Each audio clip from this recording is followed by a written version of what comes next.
What's happening? Because you know it's your boy B High Radio Shout In. Stepping in the building, I got an A-Town legend, a Mactown legend, a Georgia legend, a hip-hop legend off in this thing. Kinky B, what's good with it, boss? What's up, fam? What up with you? Man, feeling good, feeling great. First off, I got to say appreciate you pulling up in this thing and kicking flavor with a player. I appreciate you, bro. I appreciate you. Can you take it back to the top for me, man? Because I want to know what it was that got you into this music. Was it a case of you wanted to do music yourself? Was it that you just always had a love for the game and said it you wanted to get into it that way? What was it that triggered you in your mind to say music is something for me to do and I can make millions off this thing? Honestly, I was about like 18. Okay. When I first started, like my first label, I was like 18 years old. Mm-hmm. And what made me want to do it was Master P.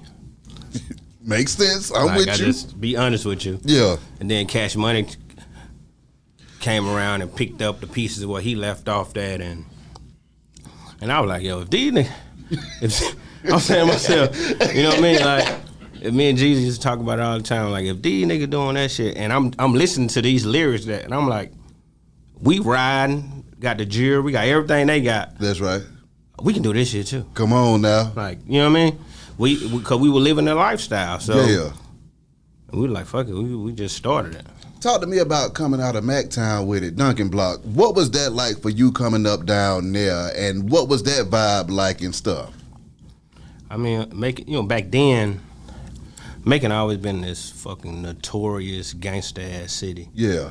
And I'm from one of the most notorious gangster ass hoods. My God. In the city. Yeah. Duncan Avenue. Yeah. I mean, Duncan Avenue is it's a great place, bro. I can't lie, yo. You know, I don't know about anybody else here, but Duncan Block it's a great place, man. Where we talking about now it's a two-way street. Mm-hmm. Duncan Block just really be a one-way. Mm. You feel what I'm saying? Like you're going one way in and one way out. This motherfucker. Yeah. But it was a place, man, where we had a bunch of greats, man. Yeah. A bunch of great hustlers. You know, we did our thing with the gang banging side, but Duncan Avenue was built and bred for hustlers. That's right. If you on Duncan Avenue, you get some motherfucking money. Facts. Period. Okay, when you think about your time down there making and growing up and stuff like that, though, man, your vision that took you from Duncan Block to the A-Town to the world, what was going through your mind, King, that made you say, okay, I've been doing my thing down here in Duncan Block, but it's time for me to take this show on the road? It was to a point where, you know how, I mean, people wouldn't believe it to this day, like, but I'm gonna keep it. You know what I'm saying? You just ain't to be told. But bro, we was at 21 years old, bro, like nigga had $1 million at 21 years old. Like that's like God, no lie, like getting real money. So people wouldn't understand what we was doing and have no way to fathom, like, what the fuck was these dudes doing? So when you got that much money, you can't be there. So, you know what I mean? And then you trying to expand too. You feel what I'm saying? You know, you only built from you can only get so much connection. That's the only reason why we was able to get so much money, because we, at that young age, we venturing out. Yeah. Like, we was shooting out in Florida twice a week. You see what I'm saying? That was a lot of, you know what I mean? We was shooting out in Florida, and, you know, we'll come back. Like, we was young, so we'd get on that road. You know what I mean? Yeah. So that's how it was so beneficial for us. A lot of people didn't know it, but that's what we were doing. Exactly. First label at 18, though, man. What was it like putting that thing together? I mean, it was trial by error, because we didn't know what we was doing. Yeah. You know what I mean? Like, we just had some money. Yeah. We knew. We put together, the first label we started was, me and Jeezy started, was called Young Guns Entertainment. Mm. That was back then, and me and him was a group. We was a group called the Teamsters. Yeah, I used to rap a little bit too. Yeah. Everybody, all of it, man. I used to rap a little bit too. We actually was a group called the Teamsters. Okay. Speak on you and Jeezy linking up and joining forces, man. What was it about y'all chemistry early on that made y'all say, you know what? We need to be partners in this thing, and we're going to go and take the world over?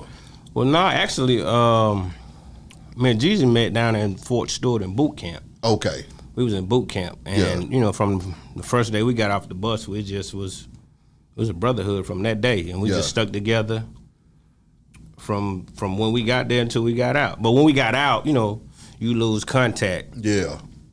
With each other. But you know, he went his way, I went mine, and I think probably about a year or so later, he contacted me, reached out, and we linked up from there, bro. Okay. After we got out. Y'all got the Teamsters going. What was it that made you say, you know what, I'm gonna go ahead and play the background of this thing. I ain't gonna keep on rapping. Well, no, I honestly it was after that because we had the Young Guns thing going on. That was just some, you know, we didn't know what we were doing, but we was doing it. We was leading by example because we was the only people in the city like really doing our thing. I ain't gonna say the only people in the city. It was another group out there. Shout out to the homie GHPP. They was doing their thing, and you had another group from what they call Black Flame. Okay. They was doing their thing too. So it was a lot of local artists. We was all just trying to do the same thing and get up out of there, bro. What do you think it was that catalyst that took y'all from underground to the mainstream? Or just from underground to underground kings? We had to get out of Macon. Yeah. Like that was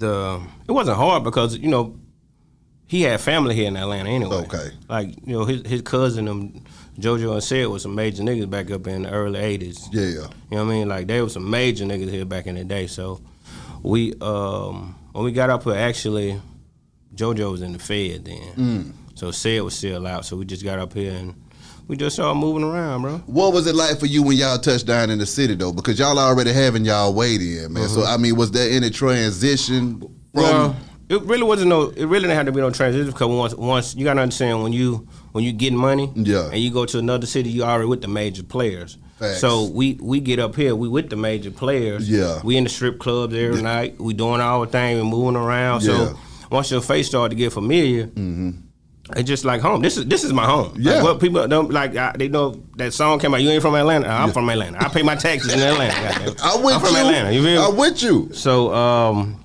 but you know, my foundation is Macon.